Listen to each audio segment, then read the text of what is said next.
1 जून 2013 दो भाइयों के बीच एक चैट चल रही थी। एक था यासीन भटकल, जो नेपाल की पहाड़ियों में कहीं छिपा हुआ था।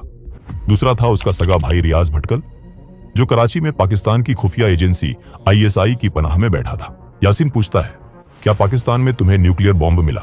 रियाज जवाब देता है, अभी तक तो नहीं, लेकिन अगर कायदे से ढूंढा जाए तो यहाँ अंडरवर्ल्ड में सब कुछ मिल सकता है। तो यासीन कहता है, ढूंढो उसे। हमारा अगला बड़ा अटैक भारत में गुजरात की सूरत पर होगा, और इस बार तबाही आम बमों से नहीं, न्यूक्लियर बॉम्ब से होगी। रियाज फिर कहता है, लेकिन भाई, अगर न्यूक्लियर अटैक किया तो उसमें हमारे मुसलमान भाई भी मारे जाएंगे, तबाही का दायरा बहुत बड़ा होगा। यासीन जवाब देता है, अटैक से पहले ही हम सारी मस्जिदों में पोस्टर लगा देंगे, सबको इत्तला कर देंगे कि शहर छोड़ दें, जो बचेगा वो काफिरों के साथ मरेगा। ये कोई हॉलीवुड की जासूसी फिल्म का डायलॉग नहीं था, ये एक असली इंटरसेप्टेड चैट। ये इरादा था इंडियन मुजाहिदीन के सबसे खूंखार आतंकी यासीन भटकल का, एक ऐसा मास्टरमाइंड जिसके सिर पर भारत सरकार ने 35 लाख रुपए का इनाम रखा था। उस दौर में ऐसे खतरनाक स्लीपर सेल आतंकियों को ट्रैक करके पकड़ने का सक्सेस रेट महज 13.6% था। बाकी के 86.4% आतंकी सिस्टम की खामियों का फायदा उठाकर हमेशा के लिए गायब हो जाते थे। यासीन भी उसी 86.4% का हिस्सा बन चुका था। 2005 से 2012 के बीच भारत के 12 अलग अलग राज्यों में 17 बड़े बम धमाके हुए, 220 से ज्यादा बेगुनाह लोग मारे गए, और इन सबके पीछे दिमाग सिर्फ एक ही इंसान का था, यासीन भटकल। 2011 से वो पूरी तरह फरार था। वो अपना हुलिया और पहचान बदलने में इतना माहिर था कि भारत की किसी भी एजेंसी के पास उसकी कोई भी लेटेस्ट या साफ तस्वीर तक नहीं थी। लेकिन 2013 में भारत की खुफिया एजेंसियों ने एक ऐसा अंडरकवर ऑपरेशन लॉन्च किया जिसने इस भूत को नेपाल की वादियों से जिंदा खींच निकाला।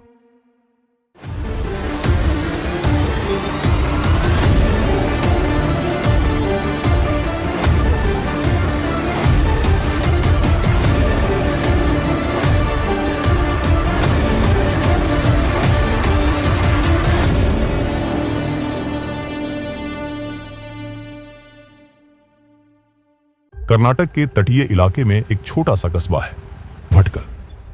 इसी कस्बे की गलियों में मोहम्मद अहमद जरार सिद्दी बापा का बचपन बीता, जो आगे चलकर दुनिया के लिए यासीन भटकल बनने वाला था। यासीन कोई अनपढ़ या गरीब लड़का नहीं था। उसके परिवार का दुबई में एक अच्छा खासा बिजनेस था, लेकिन 90 के दशक में जब भारत में students Islamic movement of India Simi जैसी कट्टरपंथी संस्थाओं ने जोर पकड़ना शुरू किया, तो यासीन और उसके दोनों भाई रियाज भटकल और इकबाल भटकल के दिमाग में जहर घुलने लगा। 2001 में जब भारत सरकार ने सिमी पर बैन लगा दिया, तो इन तीनों भाइयों ने एक नई और कहीं ज्यादा खूंखार संस्था की नींव रखी, इंडियन मुजाहिदीन। साल 2004, जाली बीच, कर्नाटक। भटकल शहर के बाहरी इलाके में एक बड़ा कोस्टल मिला। यहाँ एक कैंप ऑर्गेनाइज किया गया। इसके पीछे थे रियाज और इकबाल भटकल। बाहर से देखने में ये एक समर कैंप लगता था। नौजवान लड़के स्विमिंग करते, जंगलों में ट्रैकिंग करते और एयरगन से निशाना लगाते।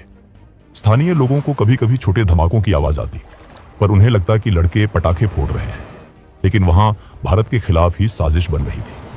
2007 आते आते इंडियन मुजाहिदीन ने अपना खौफनाक चेहरा दुनिया के सामने रख दिया। ये ग्रुप सिमी का एक कट्टर और हिंसक हिस्सा था। उनका IT विंग मीडिया को एनक्रिप्टेड मैनिफेस्टो भेजता, बड़े हमलों की जिम्मेदारी लेता और देश में एक साइकोलॉजिकल खौफ पैदा करता। लेकिन इंडियन मुजाहिदीन सिर्फ एक स्वदेशी ग्रुप नहीं था। इंटेलिजेंस डोजर्स ने एक बड़े सिंडिकेट का पर्दाफाश किया, जिसे कराची प्रोजेक्ट कहा जाता है।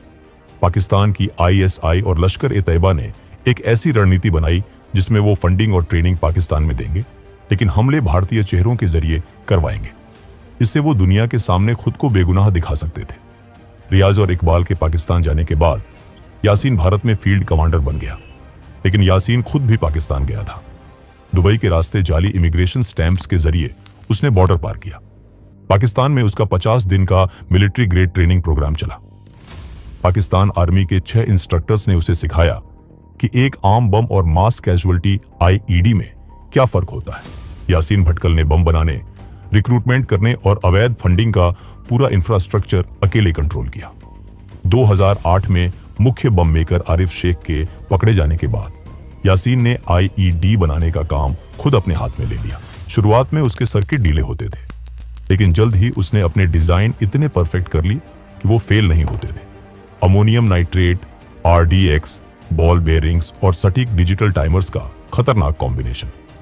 वो उडुपी के इंडस्ट्रियल सोर्सेज से डेटोनेटर्स खरीदता था, इंडियन मुजाहिदीन का पहला मॉडल आजमगढ़ मॉडल था। पढ़े लिखे इंजीनियर, डॉक्टर और आईटी स्पेशलिस्ट्स। पर बातला हाउस एनकाउंटर के बाद यह नेटवर्क टूट गया, क्योंकि पढ़े लिखे युवाओं का डिजिटल फुटप्रिंट होता है जिन्हें ट्रैक करना आसान होता है। यासीन ने अपनी रणनीति बदली। उसने दरभंगा मॉडल शुरू किया। बिहार और ग्रामीण महाराष्ट्र के अनपढ़ और गरीब युवा, इन लड़कों का कोई डिजिटल फुटप्रिंट नहीं था, इसलिए खुफिया एजेंसियां उन्हें ट्रैक नहीं कर पाती थी। इस सब को फंड करने के लिए इंटरनेशनल हवाला नेटवर्क और हाई क्वालिटी जाली नोटों को मार्केट में उतारा गया। दुबई से सीधे हवाला के जरिए ब्लैक मनी भारत आ रही थी।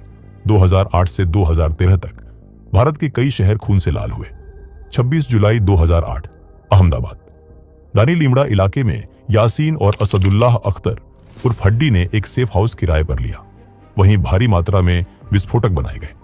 अस्पताल और सिविलियन टारगेट्स पर 21 लगातार धमाके किए गए। 56 मौतें और 200 से ज्यादा लोग घायल हुए। 13 फरवरी 2010 पुणे जर्मन बेकरी, ओशो आश्रम के पास, जहां विदेशी टूरिस्ट्स आते थे। सीसीटीवी कैमरे में एक शख्स एक बैग छोड़ते हुए रिकॉर्ड हुआ। वो यासीन भटकल था। इस ब्लास्ट में 18 लोग मारे गए, जिनमें इटली, सूडान और ईरान के विदेशी नागरिक शामिल थे। 13 जुलाई 2011 मुंबई ट्रिपल ब्लास्ट, जवेरी बाजार, ओपेरा हाउस और दादर, तीनों जगह धमाके हुए। 26 मौतें हुईं और 130 से ज्यादा लोग जिंदगी भर के लिए अपाहिज हो गए।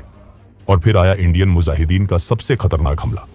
21 फरवरी 2013 हैदराबाद, 2 धमाकों में 18 लोगों की मौत और 131 गंभीर रूप से घायल। यासीन भटकल अब देश का मोस्ट वांटेड बन चुका था।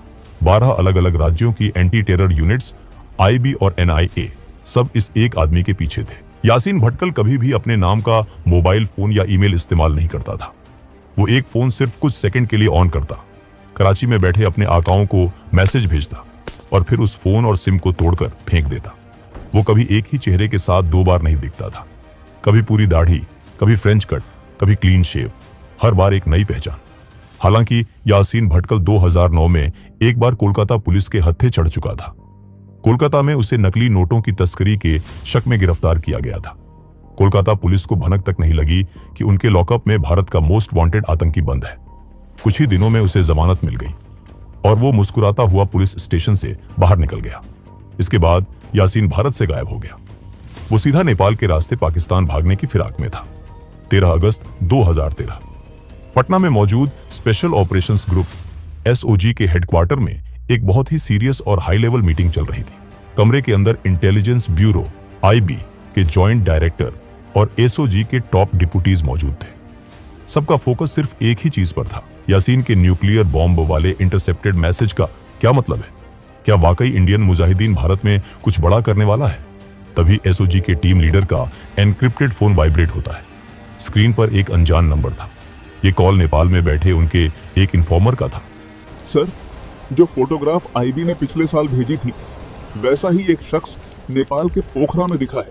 पूरी बात बताओ, तुम श्योर हो? वो अपना हुलिया गिरगिट की तरह बदलता है। सर, फोटो में उसके लंबे बाल और दाढ़ी हैं, लेकिन जो आदमी मैंने देखा है वो क्लीन शेव है। उसके बाल एकदम छोटे हैं, लेकिन सर उसकी आंखें बिल्कुल उसी शख्स से मिलती हैं। वो सस्पेक्ट पोखरा में डॉक्टर यूसुफ नाम से एक यूनानी डॉक्टर बनकर रह रहा है। ये सुनते ही एसओजी टीम अलर्ट हो गई। यूनानी डॉक्टर यूसुफ, ये वो फेक आइडेंटिटी थी जिसका इस्तेमाल यासीन ने बिहार के दरभंगा में अपना आतंकी नेटवर्क खड़ा करने के लिए किया था। टीम लीडर तुरंत मीटिंग रूम में वापस आए और आईबी के जॉइंट डायरेक्टर को यह खबर दी। अब वक्त था दिल्ली हेडक्वार्टर से परमिशन लेने का। जॉइंट डायरेक्टर ने हॉटलाइन पर दिल्ली के DIB, director of intelligence bureau को फोन मिलाया। सर, हमारे पास एक कंफर्म लीड है। यासीन नेपाल के पोखरा में छिपा है। हमें तुरंत एक टीम नेपाल भेजनी होगी। लेकिन हमारी रिपोर्ट्स के मुताबिक यासीन इस वक्त नेपाल या भारत में है ही नहीं। वो कराची में अपने भाइयों के साथ ऐश कर रहा है।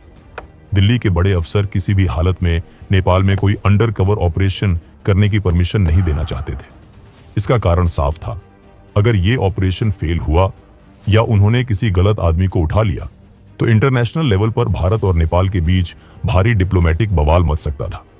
दिल्ली से ना सुनने के बाद मीटिंग रूम में सन्नाटा छा गया। लगा जैसे भारत एक बार फिर अपने सबसे बड़े दुश्मन को अपने हाथ से जाने देगा। लेकिन एसओजी लीडर हार मानने वालों में से नहीं थे। मीटिंग के बाद वो सीधे जॉइंट डायरेक्टर के केबिन में गए। सर, ये चांस हम मिस नहीं कर सकते। मेरा सोर्स पुख्ता है, अगर आज हमने उसे छोड़ दिया तो कल और बम फटेंगे और खून हमारे हाथों पर होगा। जॉइंट डायरेक्टर ने कुछ देर सोचा। एक तरफ दिल्ली का ऑर्डर था और दूसरी तरफ देश की सुरक्षा। आखिरकार उन्होंने एक ऐसा फैसला लिया जो उनकी पूरी नौकरी दांव पर लगा सकता था। ठीक है, हम अनऑफिशियल तरीके से जाएंगे। तुम सबको अपना रूप बदलना होगा। कोई सरकारी आईडी नहीं, कोई वेपन नहीं, कोई पुलिस कार्ड नहीं। तुम टूरिस्ट बनकर नेपाल जाओगे। अगर तुम वहां पकड़े गए तो नेपाल की जेल में सड़ोगे। एसओजी लीडर ने 5 लोगों की एक बेहद चुनिंदा अंडरकवर टीम बनाई, लेकिन ऑपरेशन शुरू करने से पहले ही एक बड़ी दीवार सामने खड़ी हो गई। पैसा। क्योंकि ये एक अनऑफिशियल ऑपरेशन था, इसलिए सरकार की तरफ से कोई सीक्रेट फंड सैंक्शन नहीं हुआ था। सरकारी पैसा आने में हफ्तों लग जाते, तो एसओजी टीम लीडर ने अपनी जेब से पैसे लगाए। उन्होंने अपने एक करीबी दोस्त से 40,000 रुपए उधार लिए। इन्हीं उधार के पैसों से नेपाल के इंटरनेशनल रोमिंग वाले सिम कार्ड्स खरीदे गए, गाड़ियां बुक की गई और इन्फॉर्मर को देने के लिए लॉजिस्टिक्स का खर्चा निकाला गया। दोस्तों, वीडियो में आगे बढ़ने से पहले मैं आपसे बस 30 सेकंड की एक जरूरी बात करना चाहता हूँ। आप लोग मेरे वीडियो को बहुत प्यार देते हो, और अगर आप भी मेरे जैसे 2D एनिमेशन वीडियो बनाना सीखना चाहते हो, वो भी AI की मदद से, तो मैंने आपके लिए एक कंप्लीट कोर्स बनाया है, जिसमें मैंने स्टेप बाय स्टेप सिखाया है कैसे कोई वीडियो वायरल होता है, कैसे सही टॉपिक चुना जाता है, कैसे मेरे जैसे एंगेजिंग स्क्रिप्ट्स लिखी जाती हैं, कैसे AI की मदद से 2D एनिमेशन विजुअल्स बनाए जाते हैं, कैसे AI से वॉइस ओवर जनरेट करते हैं, और कैसे एक क्लिक में वायरल थंबनेल्स तैयार किए जाते हैं। अभी इस कोर्स पर 50% का लिमिटेड ऑफर चल रहा है। ये ऑफर सिर्फ पहले 100 यूजर्स के लिए, तो देर मत कीजिए, डिस्क्रिप्शन में दिए गए लिंक पर क्लिक करें और आज ही ज्वाइन करें। 20 अगस्त 2013 दोपहर के 2 बजे टीम बिहार के मोतिहारी पहुंचती है। यहां ईस्ट चंपारण के ढाकड़ एसपी विनय कुमार उनके साथ जुड़ते हैं। विनय कुमार का नेपाल पुलिस और वहां के लोकल नेटवर्क में जबरदस्त होल्ड था। वीरगंज बॉर्डर पार करके ये टीम करीबन 280 किलोमीटर का सफर तय करके पोखरा पहुंचती है। उन्होंने पोखरा के माउंट व्यू होटल में चेक इन किया। उनका हुलिया पूरी तरह बदल चुका था। बर्म्यूडा शॉर्ट्स, चटक रंग की टी-शर्ट और गले में कैमरास लटकाए भारत के टॉप इंटेलिजेंस ऑफिसर्स अब नेपाल घूमने आए टूरिस्ट्स बन चुके थे। अगले दिन टीम को पोखरा में अपनी पहली बड़ी लोकल लीड मिलती है। बाल बहादुर थापा उर्फ AK अब्दुल्ला। बाल बहादुर थापा का इतिहास भी कम दिलचस्प नहीं था। वो कभी इंडियन आर्मी का एक आम सैनिक हुआ करता था, लेकिन कुछ साल पहले उसने अचानक नौकरी छोड़ दी, इस्लाम कबूल किया और नेपाल जाकर बस गया। अब उसका काम था नेपाल में घुसपैठ करने वाले संदिग्ध जिहादियों को छुपने की जगह मुहैया कराना, उन्हें मस्जिदों में पनाह दिलाना और उनका लॉजिस्टिक्स सपोर्ट संभालना। इन्फॉर्मर ने एसओजी टीम को बताया कि ये अब्दुल्ला ही डॉक्टर यूसुफ यानी कि यासीन भटकल का मुख्य केयरटेकर है। जब यासीन पोखरा आया था तो उसने खुद को एक मजलूम मुसलमान बताया था जो इस्लाम की राह पर कुछ बड़ा करना चाहता था। अब्दुल्ला ने उसे पनाह दी थी। 22 अगस्त 2013 टीम ने एक खतरनाक प्लान बनाया। इन्फॉर्मर को बोला गया कि वो अब्दुल्ला से कांटेक्ट करे और उसे नमाज पढ़ने के लिए कहीं लेकर जाए। टीम को देखना था कि अब्दुल्ला इन्फॉर्मर को कहां लेकर जाता है। इन्फॉर्मर ने फिर अब्दुल्ला से कांटेक्ट किया और कहा कि उसे नमाज पढ़ने के लिए किसी अच्छी जगह ले जाए। दोपहर 1:30 पर इन्फॉर्मर और अब्दुल्ला एक कार में निकले।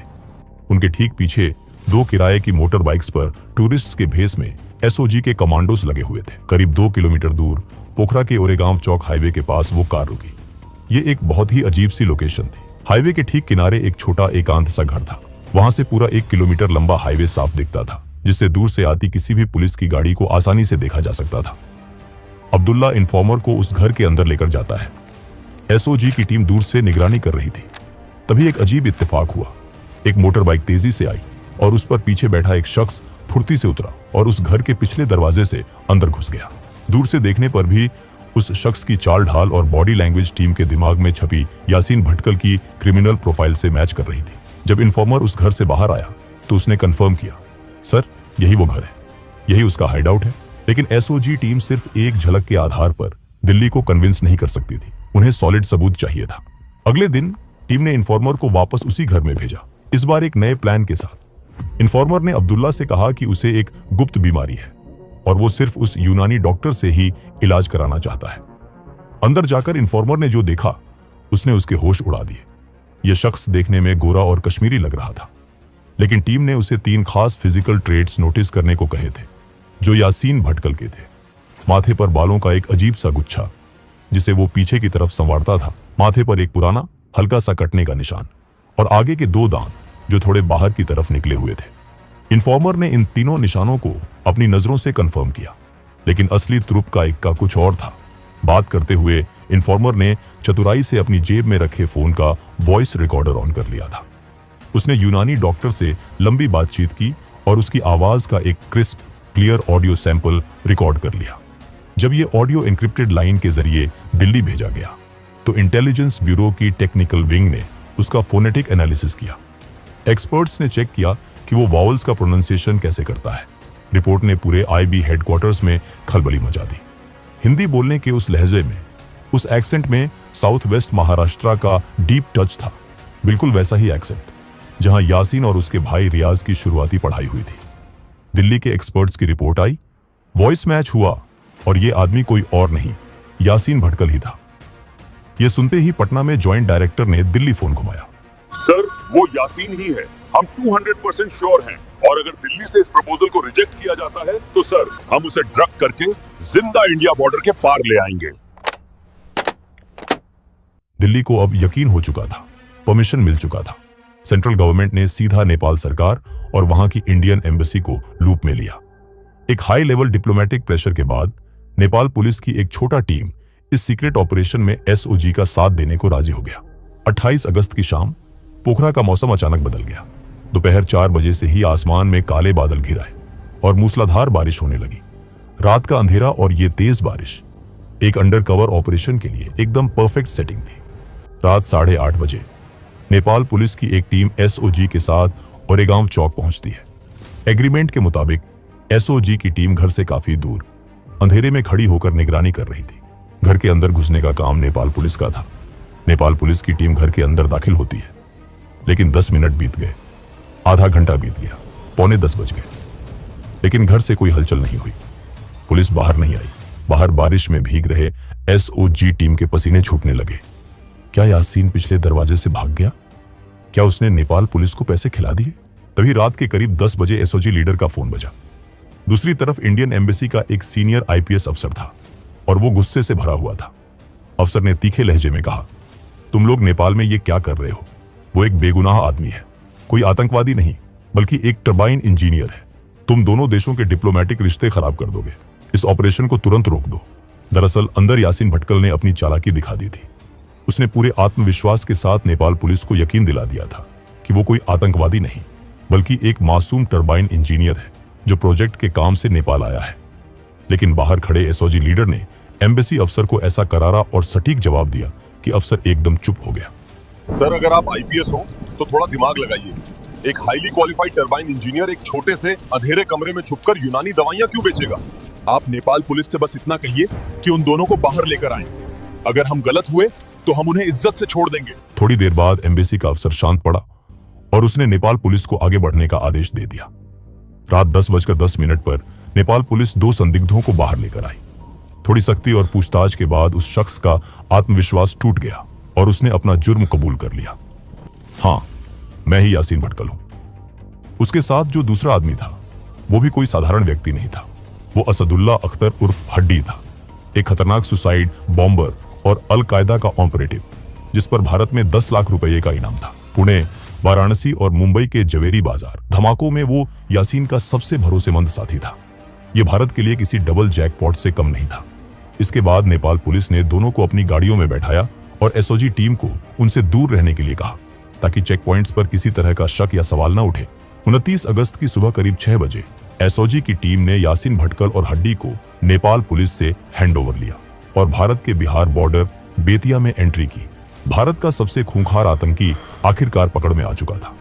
एक ऐसा मास्टरमाइंड जो कभी फोन का इस्तेमाल नहीं करता था, हर दूसरे दिन अपना ठिकाना बदल देता था और जिसने सालों तक भारतीय इंटेलिजेंस एजेंसियों को चकमा दिया।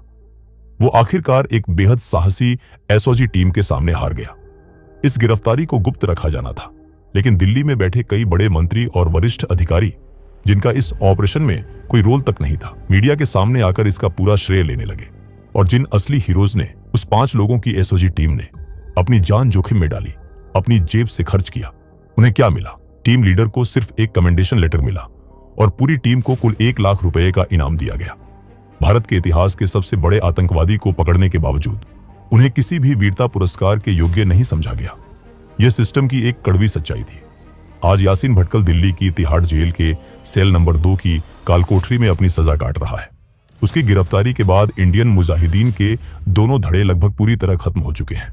भारत में उस स्तर के सीरियल ब्लास्ट का खौफनाक दौर काफी हद तक समाप्त हो गया है। लेकिन यासीन के दोनों भाई रियाज और इकबाल आज भी पाकिस्तान के कराची में मौजूद बताए जाते हैं और भारत के खिलाफ नई साजिशें रचने की कोशिशों में लगे हैं। आपको भारत का यह सबसे खतरनाक अंडरकवर ऑपरेशन कैसा लगा? क्या अपनी जान जोखिम में डालने वाली एसओजी टीम को उनका सही सम्मान और पुरस्कार मिलना चाहिए था? अपनी राय कमेंट सेक्शन में जरूर शेयर करें। अगर आपको यह वीडियो पसंद आया हो तो इसे लाइक करें, शेयर करें और चैनल को सब्सक्राइब करें ताकि हम ऐसी और कहानियां आप तक लाते रहें। तब तक के लिए जय हिंद, जय भारत।